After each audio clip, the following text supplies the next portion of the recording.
becoming increasingly desperate to fill the 24/7 news cycle with meaningless speculation and blather. In their desperation, they have even turned to speculation on a subject long shunned as outlandish conspiracy theory by these very same networks: the possibility of remote control hijackings of commercial passenger jets. The latest theory is the flight could have fallen victim to the world's first cyber hijack. In an interview with the UK's Sunday Express, Dr. Sally Leversley, a former Home Office scientific advisor, said she believed malicious codes triggered by a mobile phone or a USB stick could have been able to override the aircraft's security system. This could then change the plane's speed, altitude and direction by sending radio signals to its flight management system. In April last year, Hugo Tesso, a security consultant, described how aircraft hacking was possible during a lecture at a computer hacking conference.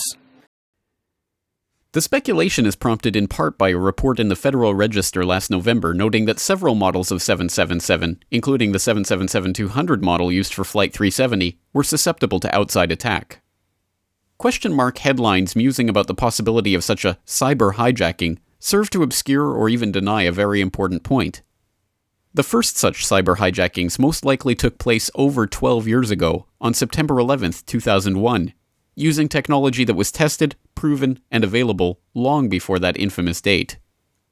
Although unmanned aerial vehicles, or UAV, like the Global Hawk, Predator, and Reaper drones used in the US's illegal extrajudicial assassination program, are thought of as cutting-edge military hardware, UAVs of various sorts have been used since August 22, 1849, when Austria launched 200 pilotless, bomb-filled balloons on the city of Venice. Development of UAVs continued with radio-controlled drones and pilotless torpedoes developed in World War I, the creation of the U.S. Air Force's pilotless aircraft branch in 1946, the deployment of military UAVs in the Vietnam War, Israel's development of the first drone with real-time surveillance capabilities in the Yom Kippur War, and U.S. use of the technology in Grenada before the birth of the modern era with the extensive deployment of Pioneer drones in the first Gulf War. When it comes to the remote control of civilian aircraft, President Bush stated in late September 2001 that he would devote federal funds to developing new technologies for combating the threat of hijacking, including remote control technology. And we will look at all kinds of technologies to make sure that our airlines are safe, and for example, including technology to enable controllers to take over distressed aircraft and land it by remote control.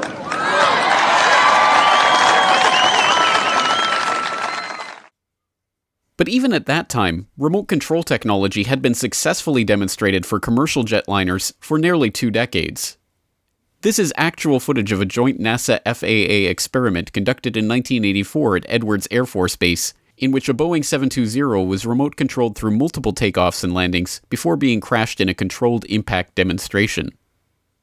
In August of 2001, this technology was further demonstrated by Raytheon, which successfully took off and landed a Boeing 727 6 times at Holloman Air Force Base in New Mexico without a pilot on board. Raytheon also developed a sensor suite for the Air Force's Global Hawk drones, and Raytheon Network-Centric Systems has recently won multiple contracts to help develop advanced communication systems for the E-4B, the U.S. government's so-called doomsday plane that was spotted above the White House shortly before the strike on the Pentagon, and which has since been confirmed was one of 4 functioning doomsday planes operating in the skies on that day. It appeared overhead just before 10 a.m., a 4-engine jet banking slowly in the nation's most off-limits airspace, on the White House grounds and the rooftop, a nervous scramble. About 10 minutes ago, there was a white jet circling overhead. Now, you generally don't see planes in the area over the White House. That is restricted airspace. No reason to believe that this jet was there for any nefarious purposes, but the Secret Service was very concerned, pointing up at the jet in the sky.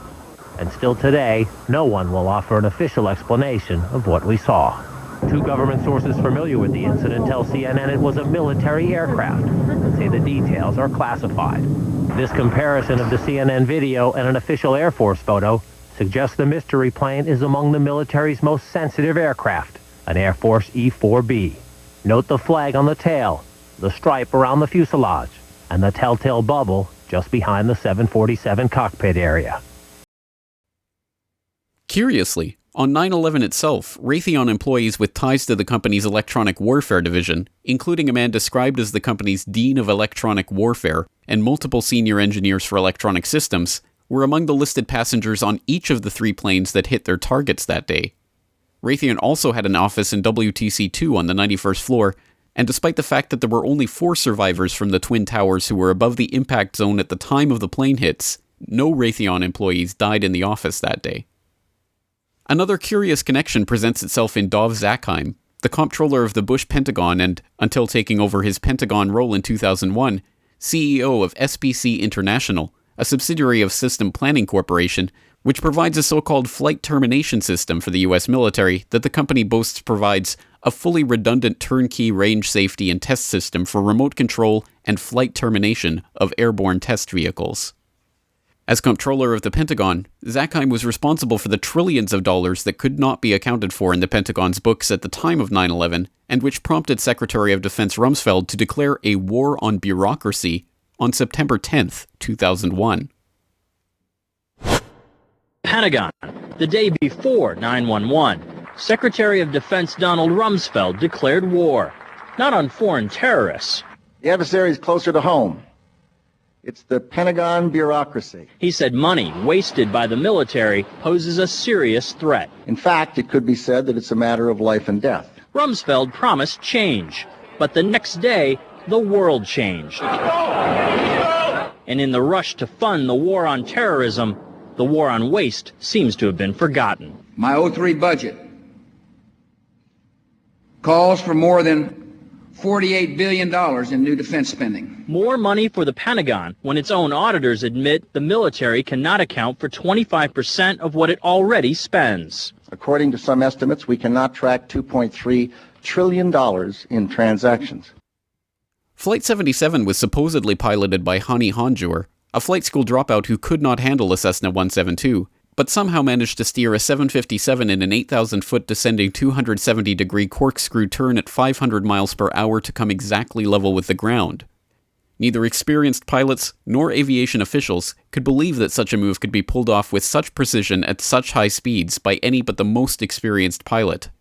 Watching the flight on her radar screen, Dulles International Airport Air Traffic Controller later remarked, "The speed, the maneuverability, the way that he turned, we all thought in the radar room, all of us experienced air traffic controllers, that was a military plane." By what we are expected to believe is a massive coincidence, the flight ended up hitting the Pentagon in the budget analyst office, where the DoD staffers overseen by Zakheim were working on the question of the missing trillions. This is a picture of the location of the victims of the Pentagon attack that was released as part of the prosecution exhibits at the trial of Zacarias Moussaoui. It depicts the offices that were destroyed in the attack, including the office of Resource Services Washington, a team of 65 civilian accountants, bookkeepers, and budget analysts, 34 of whom died on September 11, 2001. As a Pittsburgh Post-Gazette article of December 20th, 2001 noted, Robert Jaworski, the director of the office, was faced with the task of choosing which of his colleagues' funerals he would attend because he could not physically attend them all. The office's role in processing information regarding the unaccounted for $2.3 trillion has never been established by outside researchers and, in fact, has never even been inquired into by professional journalists. An Arlington County after-action report on the rescue and cleanup response at the Pentagon, however, notes that, quote, "It was also the end of the fiscal year, and important budget information was in the damaged area." As 9/11 researcher Aidan Monahan told the Corbett Report in 2011, the remote control hypothesis also makes sense of various anomalies in the flight path of United 175 that hit World Trade Center 2. Well, there are many video clips of United Airlines Flight 175 striking World Trade Center Building 2 on September 11. And there was one in particular I noticed when looking around at different clips that captures most of the last 13 seconds of the flight of United 175 as it approached World Trade Center 2. And in fact, it does capture virtually all of the last 8 seconds. And what I noticed during this clip was as the plane approached, and the angle of the camera was such that you could actually see the angle of the bank angle of the aircraft with respect to its location, with respect to the building as it was approaching. It just was a very ideal, almost type of shot. And what one can notice is that the plane begins its banked 20-degree turn about 1.5 miles from the building, and without correction would have been able to strike the building from that distance, which is, in my opinion, a rather remarkable feat for an untrained pilot. What it does require is the precise coordination of at least two factors: the selection of a correct bank angle from the given location from where you are making this turn, and also traveling at a rate of 799 feet per second, the initiation of this turn at the precisely correct time. Because the turn that we observed, had it started rather a second sooner even or later than observed, means the plane misses the building by 799 feet necessarily.